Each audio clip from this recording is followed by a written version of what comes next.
Nós vamos abrir a palavra do Senhor, a Epístola de Paulo aos Romanos, dando sequência à nossa série. Romanos capítulo 9, verso 14 ao 18. Antes da leitura, vamos orar. Deus, te agradecemos, porque mais uma vez o Senhor nos trouxe à tua casa de oração, esse ajuntamento santo, diante de um Deus santo e todo-poderoso.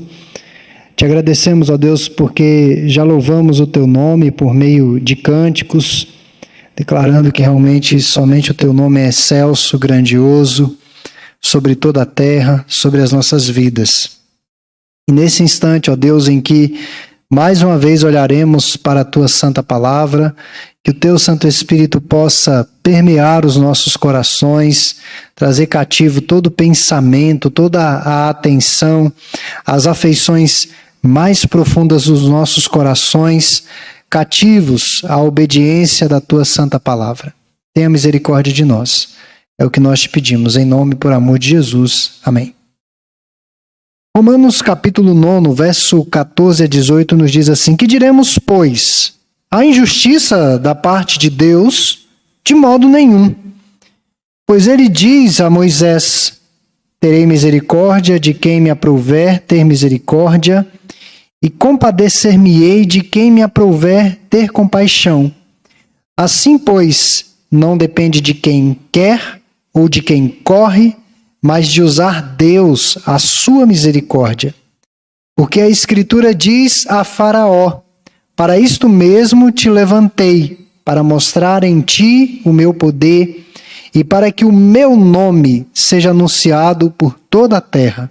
Logo, tem ele misericórdia de quem quer, e também endurece a quem apraz. Meus irmãos, como eu disse na semana passada, esta é a segunda sessão da epístola que está dedicada a explicar os motivos pelos quais os judeus acabaram rejeitando o Senhor Jesus Cristo. Essa rejeição, para muitos, poderia colocar em xeque a fidelidade de Deus no cumprimento de suas promessas, já que ele havia feito várias promessas à nação de Israel. Promessas estas que envolviam terra, descendência e reino. E pelo fato de a maioria dos judeus terem rejeitado Cristo, a pergunta que fizemos na semana passada é: será que as promessas falharam? De modo algum. Paulo responde essa questão com base no conceito da existência do Israel espiritual dentro do Israel étnico, dentro do Israel carnal.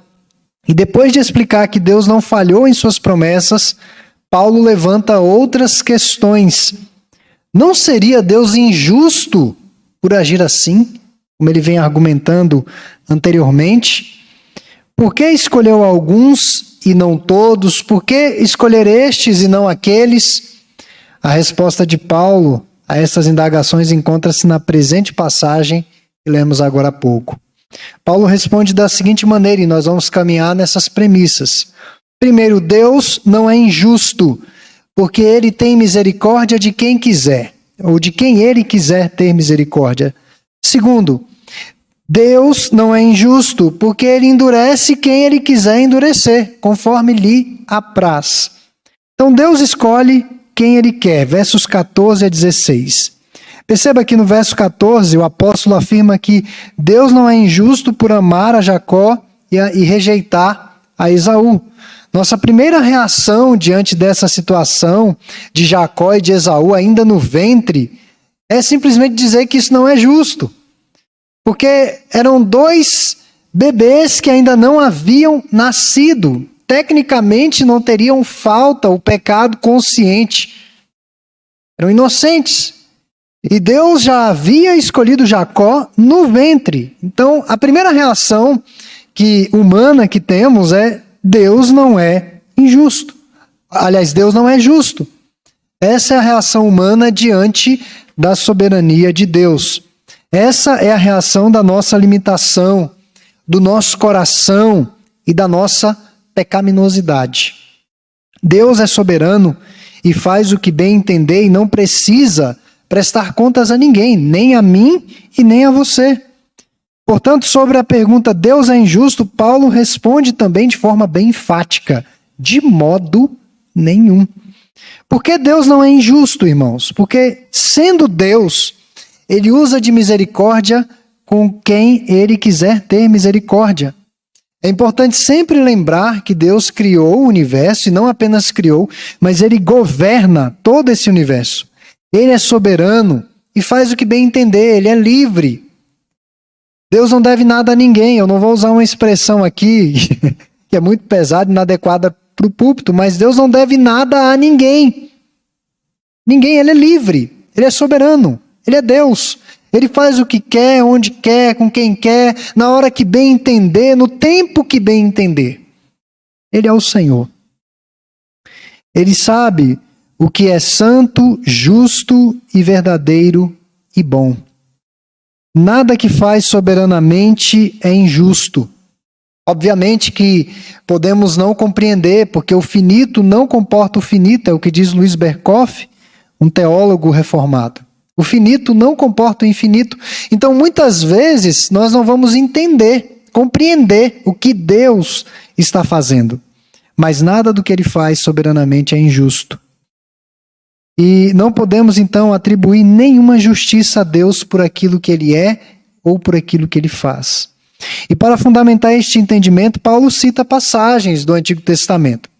Ele reporta a primeira passagem a Êxodo 32:19, que está inserido no contexto do bezerro de ouro. Certamente os irmãos lembram esse episódio, essa narrativa do Antigo Testamento. Deus disse a Moisés, diante da desobediência do povo, Moisés subiu ao monte, passou um tempo em oração, e o povo disse: olha, o profeta está demorando, nós precisamos aqui adorar. Então vamos juntar o que há de mais precioso, o ouro, vamos derreter esse ouro, e o sacerdote vai fazer um bezerro para que nós adoremos a esse bezerro. Moisés subiu ao monte, quando desceu do monte, o povo estava prostrado diante do bezerro. E o que Deus disse a Moisés? Deus disse que não iria mais com aquele povo. A presença de Deus não estaria mais no meio de Israel. Deus disse que um anjo iria à frente. Daí Moisés insistiu muito, muito.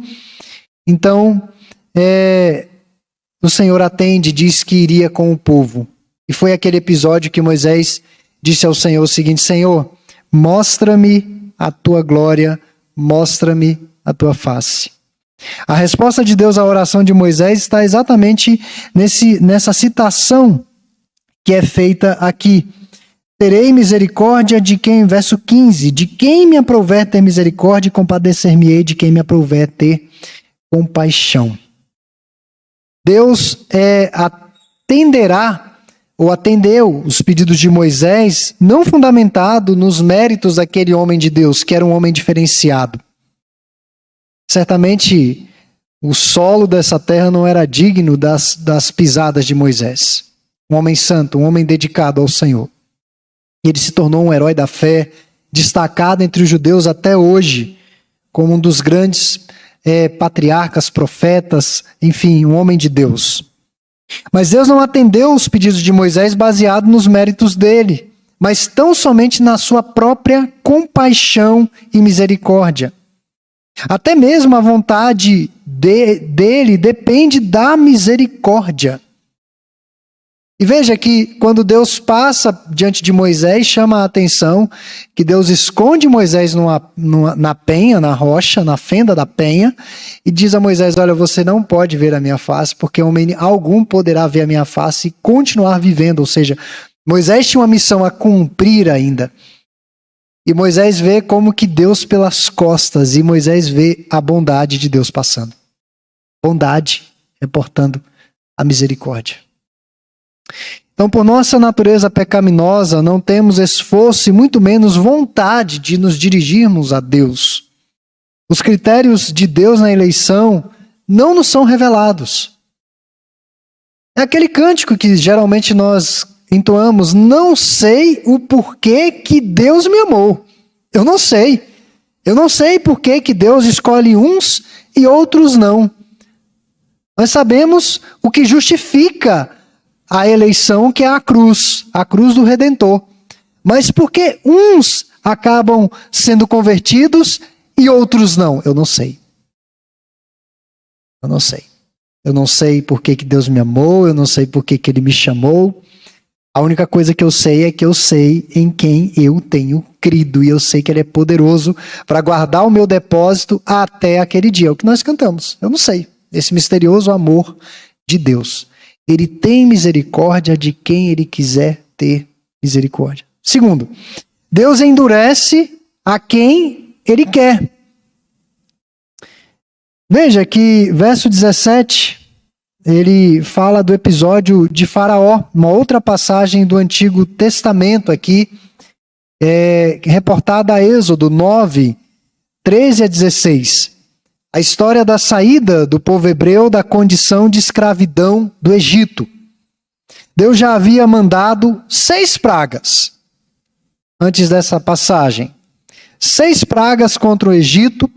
E Faraó continuava com o coração endurecido. Na verdade, Deus endureceu o coração de Faraó, mas na verdade, irmãos, nós já temos um coração endurecido. O coração de Faraó apenas continuou duro diante das evidências da existência de um Deus mais poderoso do que as divindades pagãs do Egito, do que o panteão de divindades do Egito. Nós já temos um coração duro por natureza. O livro de Ezequiel diz que o Senhor vai tirar de nós o coração de pedra e vai colocar em nós um coração de carne. Um coração sensível às realidades espirituais. O coração de Faraó já estava endurecido. Deus apenas manteve esse coração endurecido, mesmo diante das evidências do poder dele. Então Deus compele Moisés a anunciar a 7ª praga, com o motivo pelo qual não havia destruído toda a terra do Egito. E qual foi o motivo que Deus ainda não havia destruído toda a terra do Egito? Porque Deus queria mostrar o seu poder. Deus queria tornar o nome dele célebre entre as nações circunvizinhas ou daquele mundo antigo. Também nos é revelado porque Faraó não deixou o povo ir. De certa forma, Deus também estava endurecendo o coração dele. Mas o coração dele já era empedernido. Deus apenas conservou aquele coração duro. E por conta deste episódio, o poderoso nome de Deus ficou conhecido em todas as nações. Todas as nações. Por conta dessa libertação do povo do Egito, o ápice dela, imagino eu, penso eu, é a abertura do Mar Vermelho, mais de 3 milhões de pessoas, mulheres, crianças, animais, passando a pé enxuto entre os paredões de águas, 3 milhões de pessoas. E todo o exército de Faraó pereceu, que foi em busca daqueles escravos, pereceu naquele mar vermelho. Deus endureceu o coração de Faraó. Ou seja, o castigo do pecado é mais pecado ainda. É a dívida diante de Deus que vai se acumulando, que vai aumentando, o coração vai se endurecendo cada vez mais. E no dia do juízo a conta estará bem grande. Nesse momento então, Deus vai exercer o seu juízo, a sua justiça. Meus irmãos, é uma pena vermos que o mundo em que nós estamos, os corações dos homens estão cada vez mais duros. Tem pessoas que têm a capacidade de sair de um buraco e entrar em outro em seguida. Conheço várias pessoas assim. Tem um relacionamento ruim, consegue ter um segundo relacionamento pior. Termina de pagar uma dívida, já entra numa outra dívida pior. A pessoa nunca consegue se desvencilhar desse emaranhado de dificuldades. A vida de pecados é assim.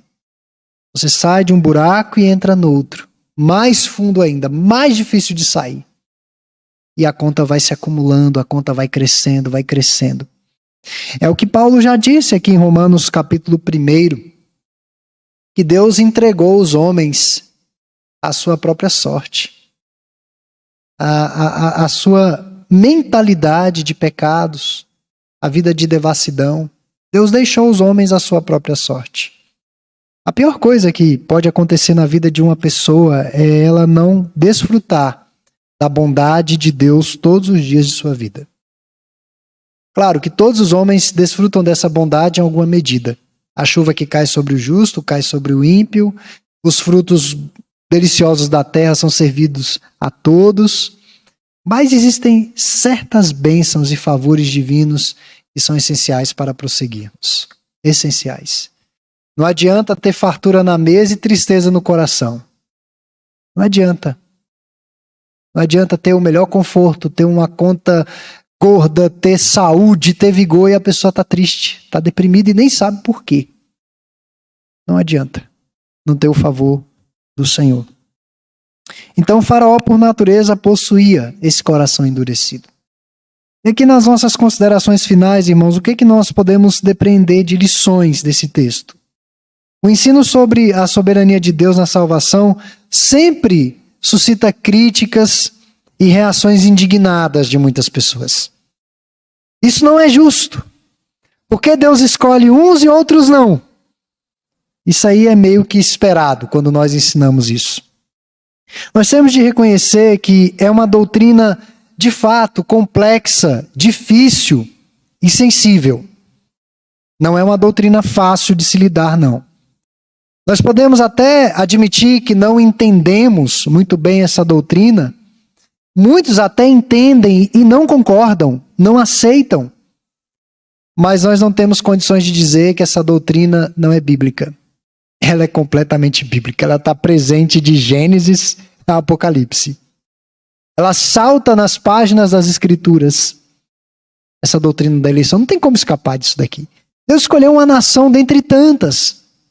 Quando as pessoas me perguntam assim, Deus é um dos maiores genocidas que já existiu. Porque Deus mandava matar nações inteiras. E Deus dizia para matar mulher e criança. Não é para ficar ninguém. Até os animais é para matar.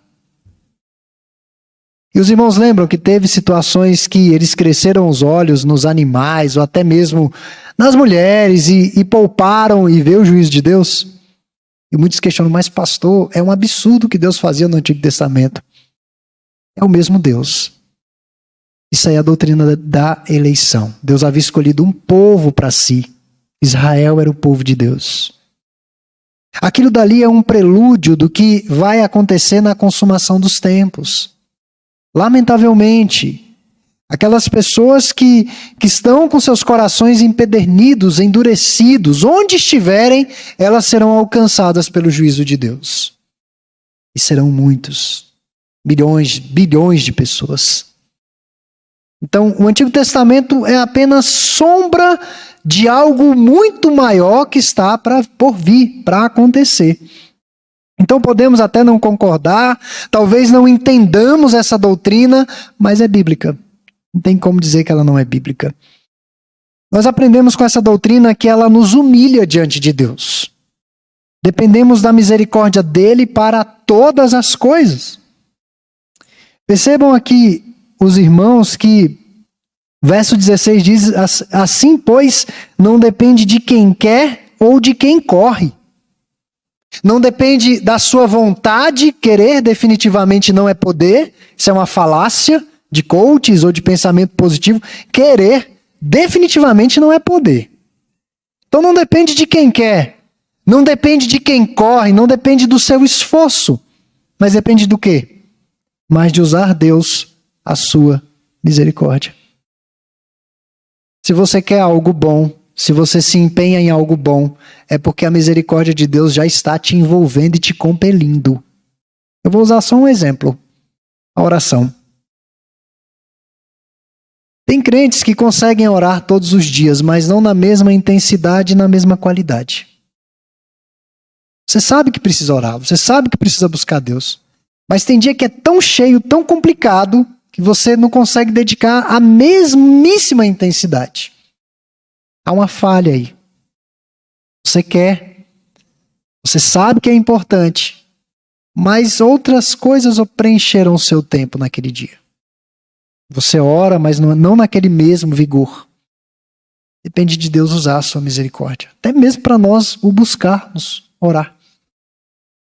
Então, dependemos da misericórdia de Deus para tudo. E essa doutrina nos leva a sermos compassivos com os outros. Porque nós recebemos uma misericórdia imerecida. E essa doutrina faz com que toda a glória seja dada sempre a Deus. Não há glória alguma em mim. Eu não preciso de aplauso de ninguém. Eu não preciso de reconhecimento de ninguém. Se nós tivéssemos a perspectiva bíblica dessa doutrina implementada em nossas vidas, nós não estaríamos aí carentes em busca do reconhecimento dos outros.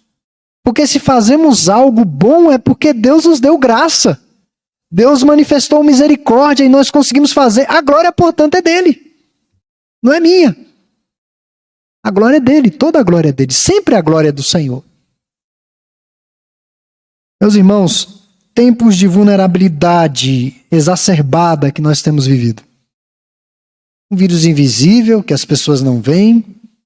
Um vírus imprevisível que não tem necessariamente um padrão. Tem, mas em alguns casos não. Diziam que eram os mais velhos, que ficavam muito mal, com risco de morte, agora são os mais jovens. Um vírus invisível. Hoje eu estou aqui conversando com os irmãos, amanhã eu nem sei. Se Deus não tiver misericórdia, nós não vamos dar um passo à frente. Se nós perdermos essa consciência da misericórdia de Deus, nós vamos cair em várias ciladas no nosso próprio coração. Então que Deus nos ajude a crermos nessa doutrina e mantermos as nossas responsabilidades. Seja a oração, a evangelização, o louvor, o agradecimento a Ele, amar o próximo, humilhar-se diante dEle, dar toda a glória a Ele, mas sempre reconhecendo que a salvação pertence tão somente a Ele. Só depende dEle. Amém.